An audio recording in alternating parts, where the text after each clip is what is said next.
নাৰায়ণপুৰস্থিত মাধৱদেৱ বিশ্ববিদ্যালয়ৰ পঞ্চম বিশ্ববিদ্যালয় সপ্তাহৰ আজি অন্তিম দিন 13 ফেব্ৰুৱাৰীৰ পৰা আৰম্ভ হোৱা বিশ্ববিদ্যালয় সপ্তাহৰ আজি অন্তিমটো দিনত উলিওৱা হয় বৰ্ণাঢ্য সাংস্কৃতিক শোভাযাত্ৰা।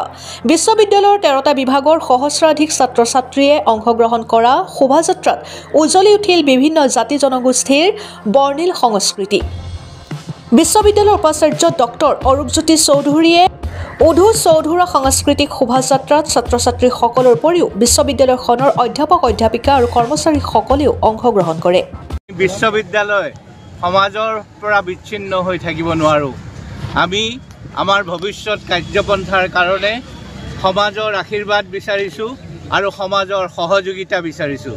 আমাক সাহায্য নালাগে, আমাক সহযোগ লাগে, যাতে এই সহযোগিতাৰ ভিত্তিত আমি মাধৱদেৱ বিশ্ববিদ্যালয়ক উৎকৰ্ষ সাধনৰ শ্ৰেষ্ঠ কেন্দ্ৰ হিচাপে গঢ়ি তুলিব পাৰোঁ।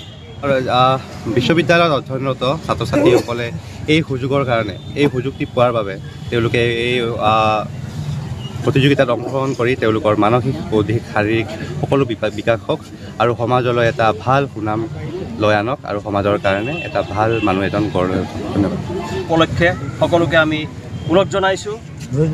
আমি যোৱা 10 তাৰিখৰ পৰা বিশ্ববিদ্যালয় সপ্তাহ আৰম্ভ কৰিছিলোঁ। আজি অন্তিম দিন। আজি উলহ মালহেৰে আমাৰ ছাত্ৰ ছাত্ৰীসকল, শিক্ষক শিক্ষয়িত্ৰী, কৰ্মচাৰী সকলো ওলাই আহিছে। আমি ৰাইজক অনুৰোধ জনাম, আমাৰ লগত সকলো থাকক। ছাৰে আমাক আহ্বান জনাইছে, গতিকে সকলোলৈকে পুনৰবাৰ ধন্যবাদ জ্ঞাপন কৰিছোঁ। আমি সকলোলৈকে অভিনন্দন জ্ঞাপন কৰিছোঁ। ধন্যবাদ। আচলতে সাংস্কৃতিক আমাৰ শোভাযাত্ৰাত আমি এই অঞ্চলৰ জাতি উপজাতি ভাষা ধৰ্ম সকলো আমি সোমোৱাই ল'বলৈ চেষ্টা কৰিছোঁ। আমাৰ ছাত্ৰ ছাত্ৰীসকলে বিভাগৰ ফালৰ পৰা এই আৰম্ভ কৰিছে, সকলো আয়োজন কৰিছে। শিক্ষক শিক্ষয়িত্ৰীসকলেও দিনে ৰাতিয়ে সহায় সহযোগিতা আগবঢ়াইছে আৰু সেই মৰ্মে আমি আজি এই কাৰ্যসূচী ৰূপায়িত কৰিবলৈ সক্ষম হৈছোঁ। নাৰায়ণপুৰৰ পৰা গোপাল গোৱালৰ ৰিপৰ্ট, সুহানা লাইভ।